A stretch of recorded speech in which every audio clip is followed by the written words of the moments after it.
Hey, Matt Elliott, how you doing today? I'm doing great, Michael. Great to see you. Great to see you, man. You are at a very interesting point in life, an inflection point. Look at you nodding your head. Yeah, And I think it would be very instructive to the people that follow this podcast because some of them are going through it, some of them are about to go through it and know it, and there's a whole bunch of people that are about to go through it and don't know it. And I'm so glad you're with me today. It's the former Bank of America president. What was the official title? President of Bank America, Michigan, maybe? you got it. President of Bank Okay. of America, Michigan, among other titles. Yeah. I'm sure. I want to find out all about your history and how you got there and where you're going now. Ladies and gentlemen, this is the Talk to Me podcast. I'm Michael Angelo Caruso, and as you know, you can watch these videos on YouTube. And if you subscribe to the channel, click like, comment, maybe even share. It helps the channel. I really appreciate it. Matt, I know about you through a golfing buddy who practically genuflected when he said your name.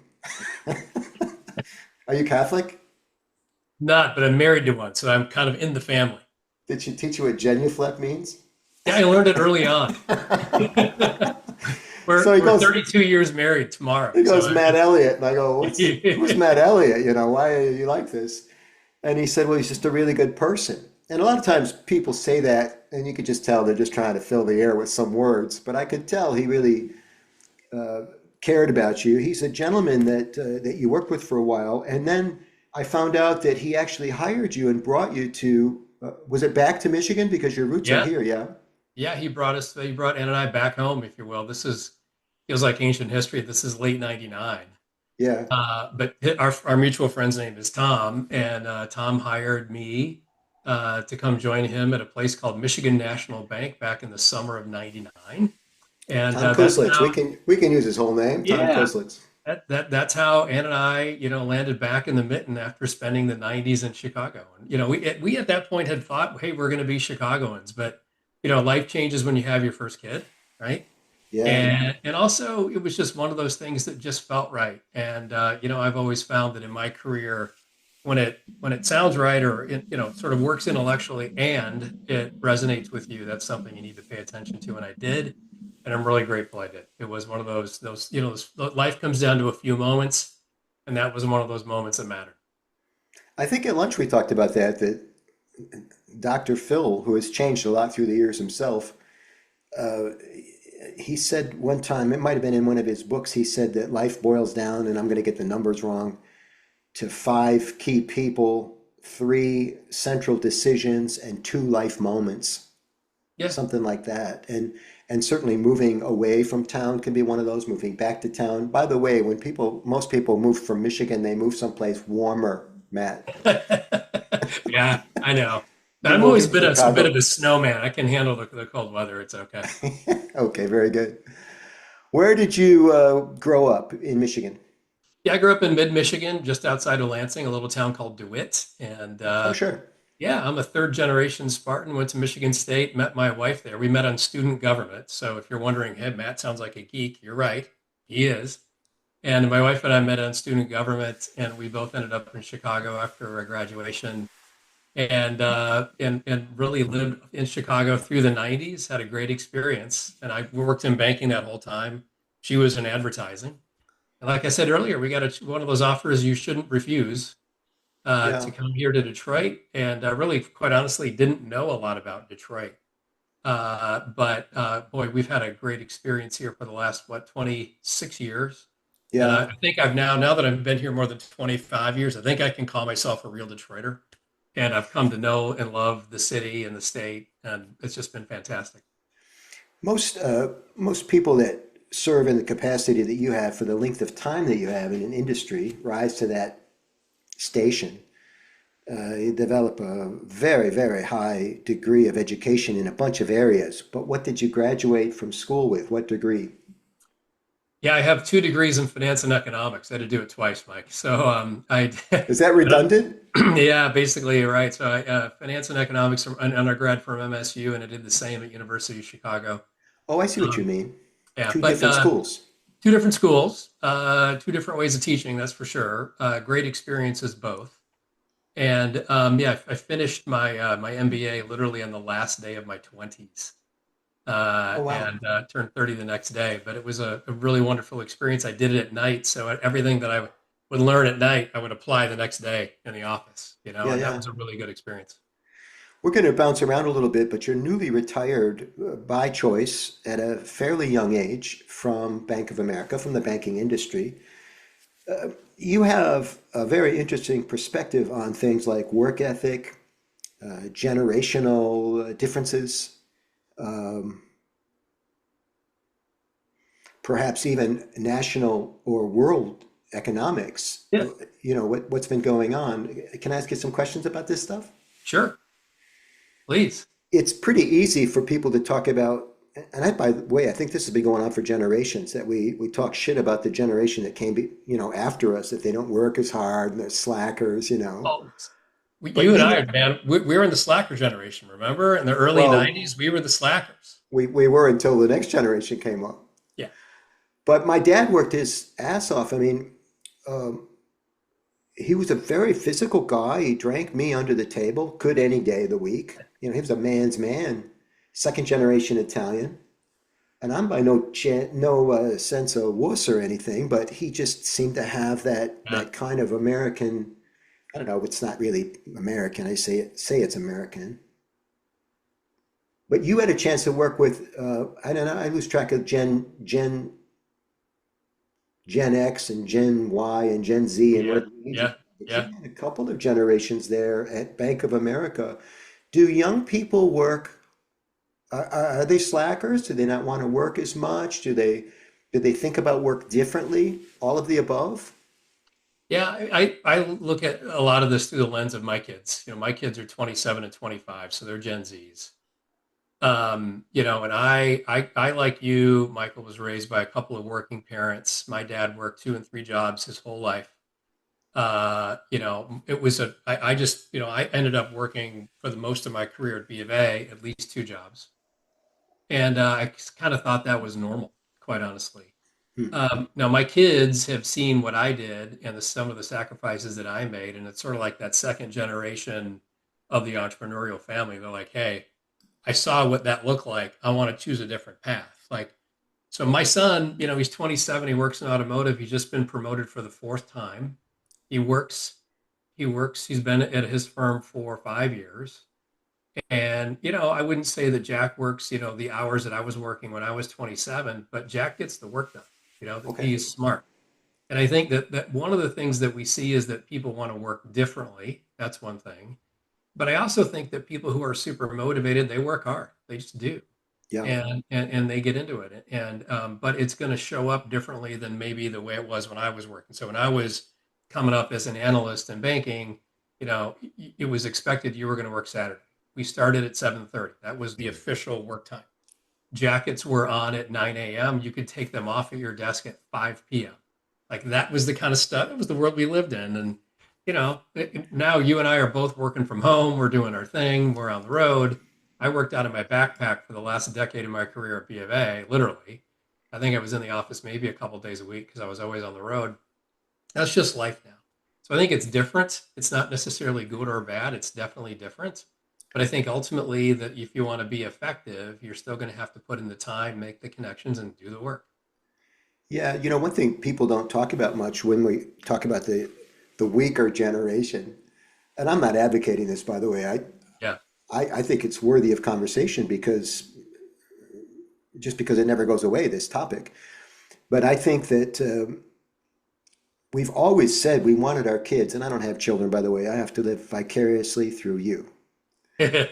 But but we've always said we want our kids to have better lives than we do. And one of the ways to have a better life is to not work as hard and to not be as work crazed like my dad was and your dad, working two and three jobs. My dad worked for 30 years as a cost estimator at Ford Motor Company. And he came home on Friday and Saturday night and played trumpet in a dance Hmm, band.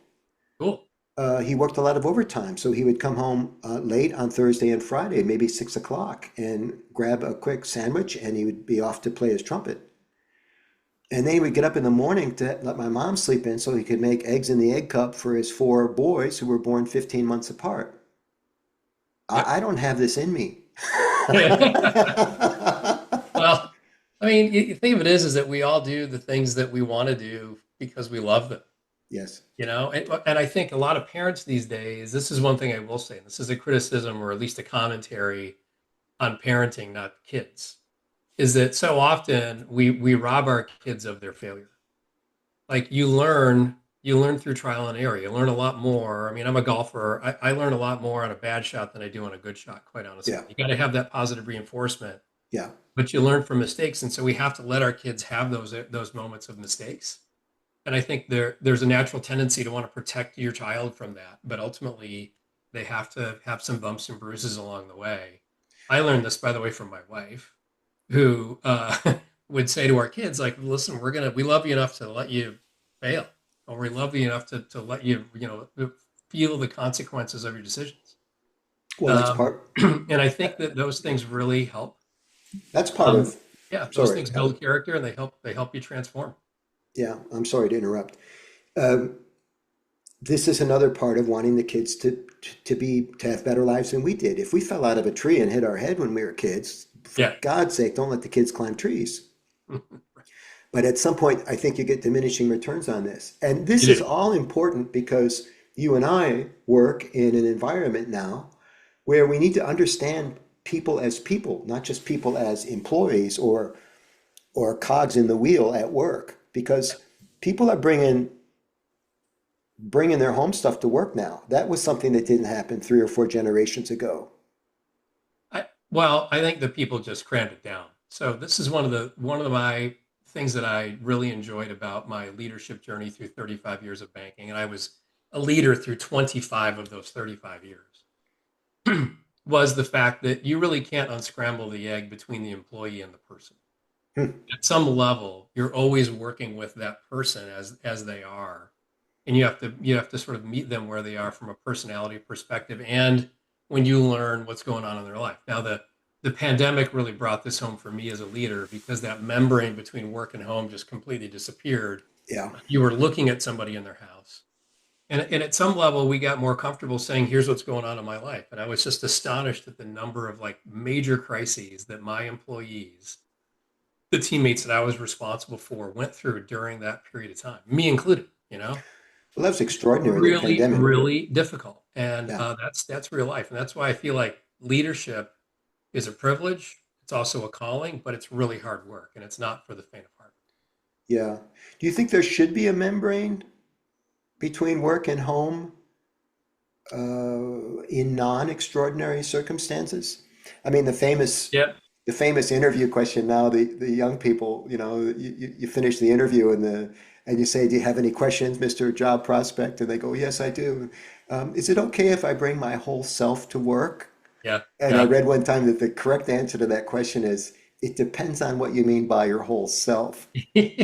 Because you can't bring your dog, you're not supposed to talk about your sex life at work. Still, the big three used to be sex, religion, and politics. Right. Should there be some sort of vapor barrier between work and home? Well, I think there's an appropriate level of bring yourself to work, that's for sure. But Yeah. but what's important though is that teammates feel comfortable enough to share what's going on with them if it's going to affect their work life. Hmm.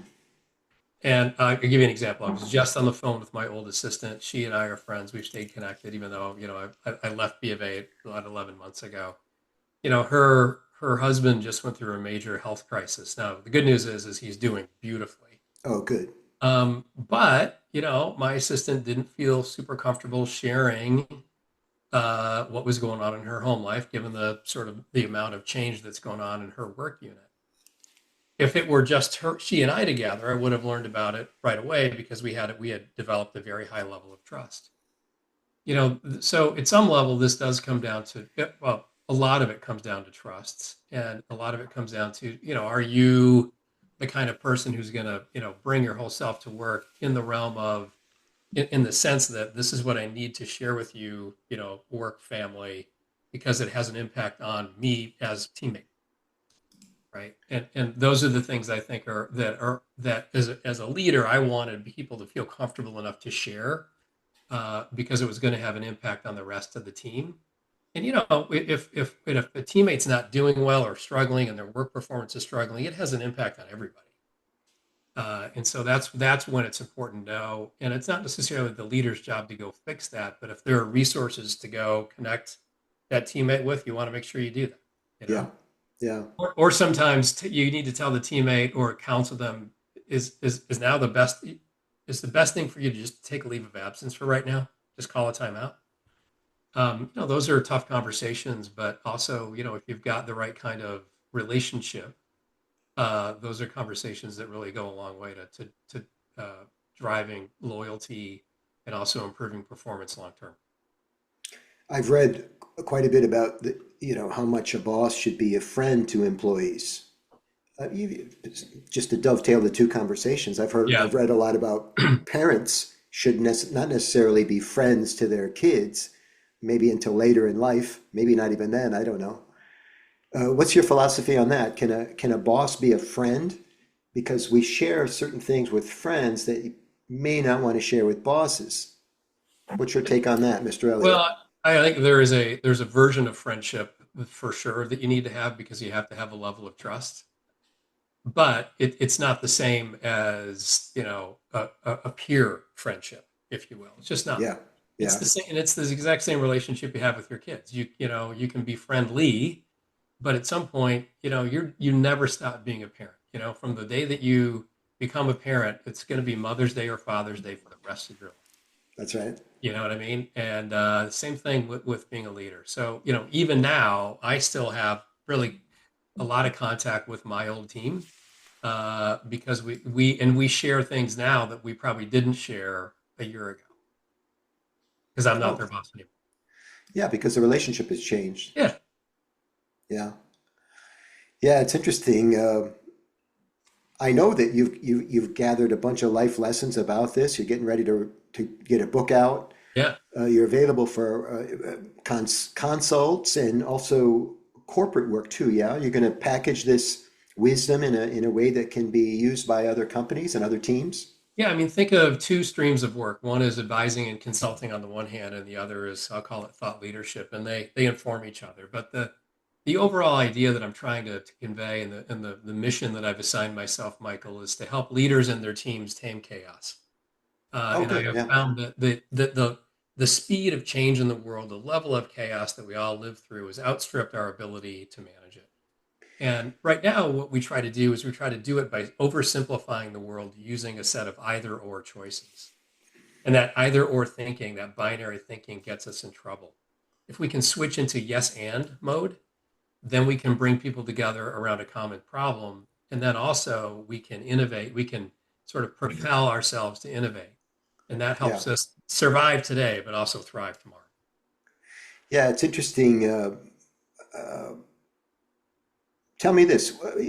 This certainly you know the banking industry inside and out. Will your new focus as a consultant be niched in the financial services sector, or do you think these are lessons that can be applied in any industry?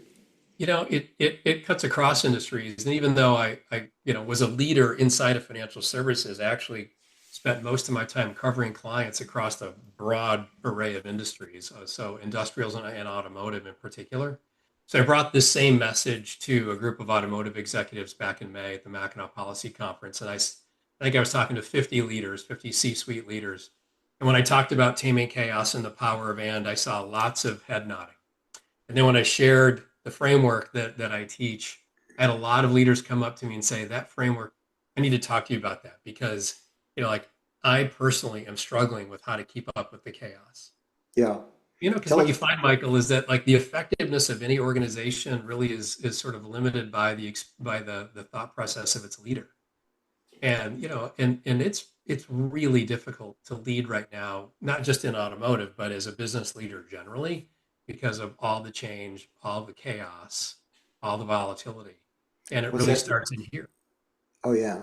What's that old saying that the team usually improves right after the leader does? That's for sure. Yeah. Uh, Tell us more about the power of and. I think I know the genesis of this, but for everybody else that's listening. Yeah. A couple of things, one is I, throughout my career, always found that the best answers to problems were found when I switched out of looking at life for looking at my options as either or and into yes and. So I spent a lot of my career, for example, as what's called a loan syndicator. So that was bringing together borrowers and lenders in large deals to get deals done. And that was an exercise into finding the and, because there was always a group of people over here who wanted one thing and wanted another. But if we could define a shared version of a win, then we could move forward together. I also then, when I started to read a lot of Jim Collins' work, and we were exposed to a lot of Jim Collins' work at B of A, he always found that the very best leaders and the best companies embraced what he called the genius of the and rejected the tyranny of or. And as I really got inside of that and simplified it, that's where I came up with this idea of the power of and. And when I was the chair of the Mackinac Policy Conference in 2023, we chose that as the theme, the power of and. And the feedback we've gotten both then and now is that that's the most memorable theme at that very influential conference, but also one that people can really relate to, so that you don't have to choose between things that it's at first blush like don't seem to go together. So sustainability and profit, for example, Yeah. or is it about the numbers or the people? Well, if you really want to win long term, it's got to be about the numbers and the people. So you find that these ands, if you want to win long term, have to be true. It's hard, but that's the challenge. I remember Jim Collins, The Good to Great. He had a nice run there for a while. Yeah. Uh, Chris Voss has a new book coming out. He's the guy the former FBI negotiator that wrote the book Never Split the Difference. And Yeah. one of his themes kind of runs adjacent with your idea of the power of and is the idea that compromise is nobody wins with compromise. Nobody gets exactly what they want when you Right. compromise. Far better to spend a little bit more time on the then and what's the good commonality and get to a place where everybody can get what they want. It's more time consuming. You have to be more patient, Yep. but there's almost always that overlap, which is the and, I think. It is. Yeah. But You're exactly right. But society spins so fast now. We don't have the patience for it, man. We want the solutions quickly. I think that's why we go to the binary, yes or no, black or white, brown Oh or yeah. Tuesday or Wednesday. Which is it? I need an answer now. You Well, know? and the other thing too is we have all these institutions and organizations inside of our society that are fed by or. Social media is built on binary, right? You're either good or bad. You get flamed, you get roasted, or you're celebrated, right? Politics, certainly that's the case. Somebody at Mackinac this year said, in order to be a true, in this case, I think she was talking about the Republican Party, or in order to be like a true blue or true red Republican, and I have to check so many boxes, I can't possibly get to there, you know? And then somebody else said, so it's the same thing on the other side of the aisle. Like the Yeah, number of things you have to sign up to be a true blue member of the party is like, that doesn't describe reality. right. And I think more and more people feel that way. And also, when I talk about the power of and, a lot of people feel like I've been thinking about it, but now I've got, basically a way to think about it in a really simple way. Yeah. And it's almost like it's something that's remembered. You mentioned politics in the air right now, and it never really goes away, is the three branches of government and the forces they bring to bear on each other. Right now, there's a full court press by the executive branch to co-op the Federal Reserve or I don't know, the monetary system. Yeah. As a banker, as a former banker, you can't be in favor of this. Well, I mean, it's not just me. I mean, one of the largest donors, the Republican Party, the CEO of Citadel, has come out and talked about how important it is for the Fed to have independence. One of the things that gives the dollar its reserve currency or its reserve status as a reserve currency is the fact that we have an independent Fed that's going to make decisions that are not political but rather economic. And Yeah, that gives the global financial system some belief that, hey, the Fed's going to make decisions based on the economy, not based on anything else, frankly. And yeah. that's really critical, not just for the country, but the financial system more broadly. Yeah, it's been interesting to see the executive branch push so hard to Yeah. control cities and banking and the court system. Everybody I know, hardly anybody thinks the government's very efficient at running stuff. So why anybody would be in favor of this, I'm not sure. I think independence is the way to go. Yeah. I found out by accident your wife is an authority on something that's another hot topic. What does your Yeah. wife do? Well, my wife, so I'm transitioning into being, a thought leader and an advisor, which has You've been a always lot been a thought leader. of. And then my wife is also, transitioning into being a coach, but not just any kind of coach, a coach that is really helping people, transform or break through barriers, including among other things, using psychedelics as a tool, Wow. uh, and doing so legally, obviously. Yeah. But the whole concept really is rooted in neuroplasticity, if you will. So this idea that basically the way that we think about grooves in a record, or any other kind of groove in a track, and the way that we think ends up being grooved over time. And sometimes those patterns don't serve us, especially if we've been through trauma or we've been through some sort of big traumatic or impactful event. Yeah. One of the ways you can rewire your brain, if you will, or change your neuroplasticity is through the use of psychedelics, as long as you do some coaching work and really go through the mental training, if you will, of rewiring the way you think.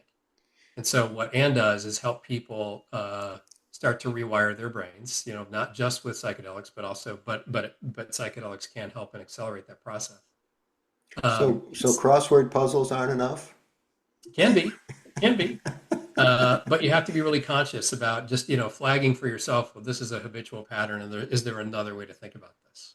I want to You try know, doing crossword puzzles on mushrooms. that that might be interesting. We're going to have a workshop with Ann, what we're going to do.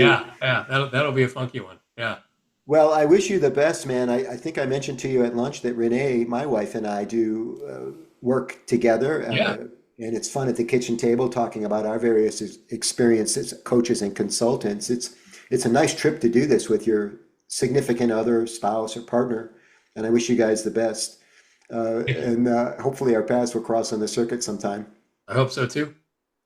Matt Elliott, everybody. His website is bluelakeideas.com. That's bluelakeideas.com. He's got a new book coming out. He's retired, but he's not. Retired And from banking, but just getting started on career number two. well, you have a lot of intellectual property to share, man. I wish you the best. Thank you. I really appreciate it. See you, Matt. Take care.